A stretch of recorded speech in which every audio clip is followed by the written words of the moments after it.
तो शुभांशु शुक्ला के स्पेसक्राफ्ट की डॉकिंग राघवन यहां शुरू हो गई है। ये तस्वीरें अगर आप हमारे लिए डिस्क्राइब कर सकें कि किस तरह से ये आगे की प्रक्रिया होगी और कब हम वो तस्वीरें देख पाएंगे जब इंटरनेशनल स्पेस स्टेशन के अंदर दाखिल हो चुके होंगे शुभांशु शुक्ला।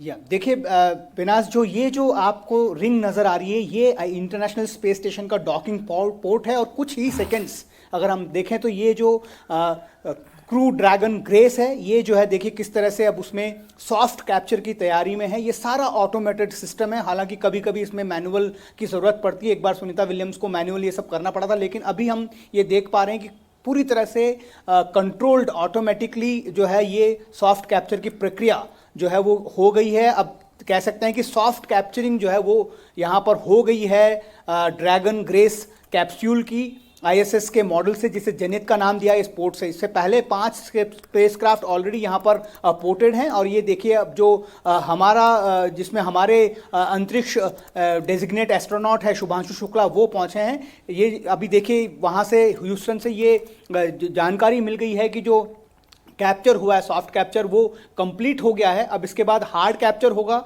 हार्ड कैप्चर में अब जब से ये जुड़ गया है इसके बाद इसको मजबूती से उसके साथ जोड़ना होता है, उसे हार्ड कैप्चर कहा जाता है। इसमें 12 ऐसे लैचेस लगे हुए हैं जिसे हम हुक्स कह सकते हैं। 6 की संख्या में ये हुक्स जो हैं इसमें खुलेंगे ड्रैगन ग्रेस कैप्सूल से और वो जाकर उस जो जेनिथ जो है वो उससे जाकर जुड़ जाएंगे, मजबूती से जुड़ जाएंगे और उसके बीच में जो रिंग जिससे इसने अभी कैप्चर किया सॉफ्ट कैप्चर, वो रिंग जो है वो रिट्रैक्ट हो जाएगी, वो बिल्कुल सिकुड़ कर अंदर चली जाएगी, जिससे ये पूरी तरह से उससे जुड़ जाएगा और ये 6 की श्रेणी में 2 बार जो है ये जो लैचेस हैं उसके साथ जुड़ेंगे। 2 आवाज़ हमें सुनाई देगी, उस वक्त ये कंफर्मेशन आ जाएगी कि हार्ड कैप्चर भी जो है वो पूरी तरह से कंप्लीट हो चुका है। उसके बाद की जो प्रक्रिया है, जो आपने पूछा कि कितना वक्त लगेगा इस dragon grace capsule human capsule से आईएसएस स्टेशन में जाने के लिए, उसे ड्रेसिंग डाउन प्रोसेस कहा जाता है। उसमें काफ़ी वक्त लगता है। नॉर्मली ये कह सकते हैं कि 2 घंटे का वक्त लग सकता है, क्योंकि जब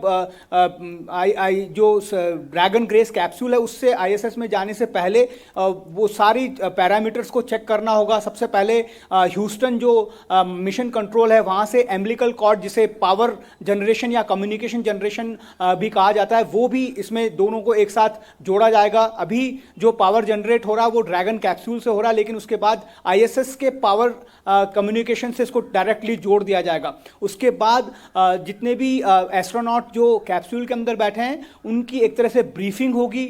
उसमें ये निश्चित किया जाएगा कि जो उन्होंने ट्रेनिंग ली है ग्राउंड में इतने वक्त तक, क्या वो आईएसएस के अंदर जाने के माकूल है, क्या उन्हें सब कुछ पता है, जो एसओपी है उसके बारे में वो कितना जानते हैं। उसके बाद फिर इन्हें जो सबसे पहले आईएसएस के दरवाजे खुलेंगे, उसके बाद फिर ड्रैगन कैप्सूल के दरवाजे खुलेंगे और एक टनल के जरिए ये रेंगते हुए उस आईएसएस स्टेशन पर जाएंगे। इस प्रक्रिया में थोड़ा वक्त लगता है मेरे पिनास।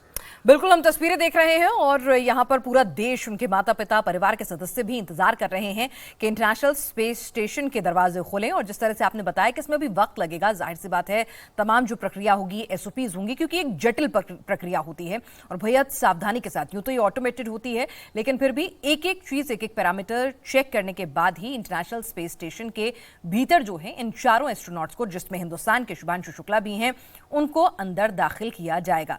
तो तस्वीरें अगर राघवन एक बार फिर से हमें समझाइए कि एक लंबे इंतजार के बाद ये मौका आया है। आसान शब्दों में एक बार हमारे दर्शकों को बताएं कि जो डॉकिंग की प्रक्रिया है, सॉफ्ट लैंडिंग, और ये जो पूरा का पूरा ये प्रोसेस है वो क्या है और क्यों ये इतना महत्वपूर्ण है और क्यों इसके लिए कहा जाता है कि बेहद जटिल वक्त होता है जब ये डॉकिंग की प्रक्रिया होती है और बेहद फूक फूक कर एक एक कदम रखा जाता है। बिल्कुल, देखिए पिनाज, जटिलता की बात अगर हम इसको ऐसे समझें कि 27,000 किलोमीटर प्रति घंटे की रफ्तार से 2 चीज़ें अंतरिक्ष में घूम रही है और उन दोनों चीज़ों को हमको आपस में जोड़ना है। एक छोटी सी गलती, आप समझिए कितनी तेज़ रफ्तार से दोनों चीज़ें आपस में घूम रही है पृथ्वी के चारों ओर, अगर एक छोटी सी भी उसमें गलती हो जाती है तो कितना बड़ा इम्पैक्ट इंटरनेशनल स्पेस स्टेशन को भी कर सकता है और जो अंतरिक्ष यान है जिसमें मानव सवार हैं उसको भी हो सकता है। इसी वजह से इसको इतना वक्त लिया जाता है। आप देखिए, जब ये लॉन्च हुआ था उसके बाद तकरीबन 9 से 10 मिनट के भीतर शुभांशु शुक्ला के साथ 4 एस्ट्रोनॉट जो हैं वो स्पेस पे जा चुके थे, लेकिन वहाँ से फिर 5 बार ऑर्बिट रेजिंग मैन्यूवरिंग हुई। 420 किलोमीटर पृथ्वी की सतह से जो है इंटरनेशनल स्पेस स्टेशन मौजूद है।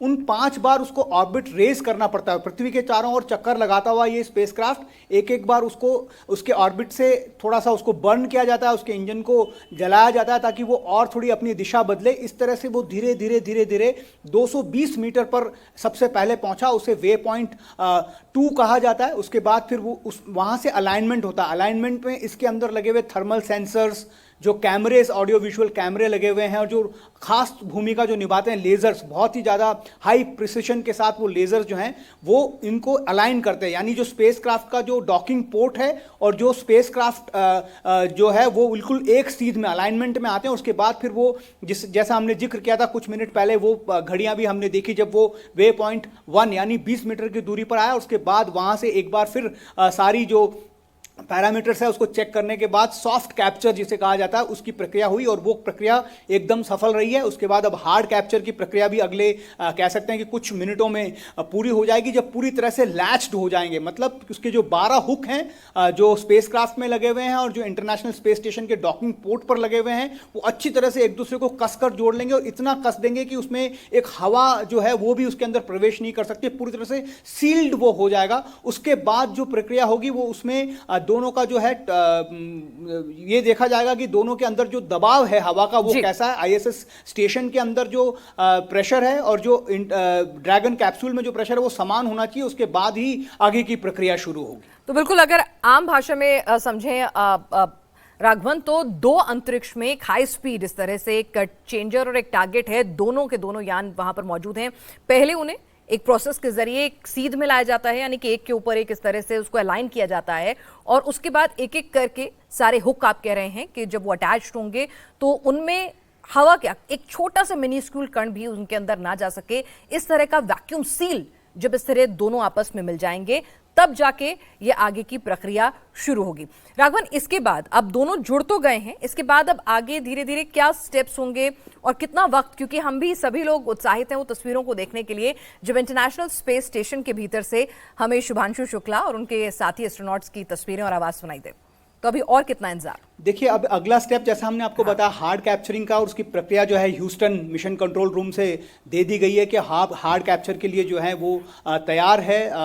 इंटरनेशनल स्पेस स्टेशन के मिशन कमांडर हैं, उन्होंने भी ये परमिशन दे दी है। ये अपडेट अभी हमें मिल रहा है, तो इसका मतलब कह सकते हैं कि अगले 1-2 मिनट में, 4 मिनट रफली हम ये मान के चलते हैं कि सॉफ्ट कैप्चर और हार्ड कैप्चर के बीच में होता है। एक बार हार्ड कैप्चर का मतलब ये है कि वो स्पेसक्राफ्ट जो है वो मजबूती से आईएसएस के साथ जुड़ गया है। उसके बाद वहां से अगली प्रक्रिया के लिए जो है शुरू हो जाती है। अगली प्रक्रिया जो होती है वो ऑथराइजेशन की होती है। उसके अलावा जो कंटामिनेशन एक बहुत बड़ा फैक्टर होता है, क्योंकि जो आईएसएस अभी जहां पर 7 एस्ट्रोनॉट ऑलरेडी मौजूद हैं, और ये लोग जो 4 एस्ट्रोनॉट पृथ्वी से गए हैं, क्या अपने साथ कुछ ऐसे तत्व लेकर गए हैं जिससे कंटामिनेशन हो सकता है, क्योंकि वहां पर देखिए 0 ग्रेविटी है। इसका मतलब यह है कि आप इसको सरल शब्दों में समझें तो आप ये समझिए कि हमारी ह्यूमन बॉडी जब रिएक्ट करती है तो हमारा ब्लड सर्कुलेशन पूरी बॉडी में इस तरीके से हो जाता है, क्योंकि हम गुरुत्वाकर्षण के जद में हैं। हमारे जो हार्ट जो पंप करता है खून को, वो हमारी बॉडी में नीचे की तरफ जाता है, लेकिन वहां बिल्कुल उल्टा होगा, वहां पर ग्रेविटी नहीं है, तो सारा का सारा जो ब्लड है वो ऊपर की तरफ पंप होता है। मस्तिष्क में सबसे ज्यादा ब्लड का जो है दबाव आता है। इसी वजह से ये सारी चीजें, और एक छोटा सा कंटामिनेशन भी वहां पर जो मौजूद लोग हैं और स्टेशन को भी बुरी तरह से नुकसान पहुंचा सकता है। तो ये सारी प्रक्रियाओं का अब पालन होगा। सब कुछ उनका मेंटल हेल्थ चेक किया जाएगा, उनकी फिजिकल कंडीशन को चेक किया जाएगा। उसके अलावा जो एंट्री सूट जिसे कहा जाता है, जो स्पेसक्राफ्ट में अभी वो गए हैं, उसके लिए जो सूट उन्होंने पहना है वो डिफरेंट तरीके का सूट होता है। उसके बाद आईएसएस के अंदर जाने के लिए एक एंट्री सूट स्पेशली डिजाइंड होता है, उस सूट को वो पहनेंगे, उसमें कुछ वक्त लगेगा। उसके बाद जैसे मैंने बताया कि ब्रीफिंग होगी, बाकायदा सबसे पूछा जाएगा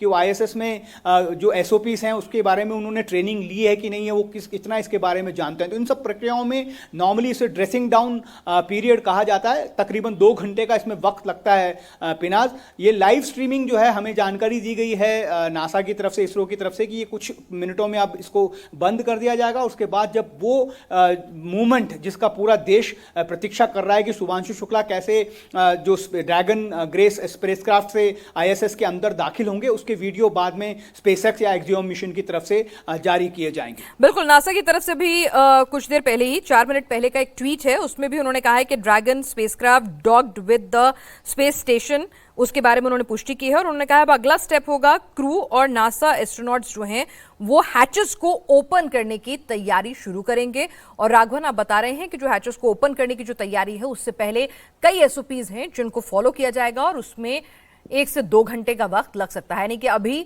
हिंदुस्तानियों को इस गौरवपूर्ण क्षण के लिए, उन तस्वीरों के लिए जब इंटरनेशनल स्पेस स्टेशन में शुभांशु शुक्ला पहुंचेंगे, उसके लिए अभी थोड़ा इंतजार और है।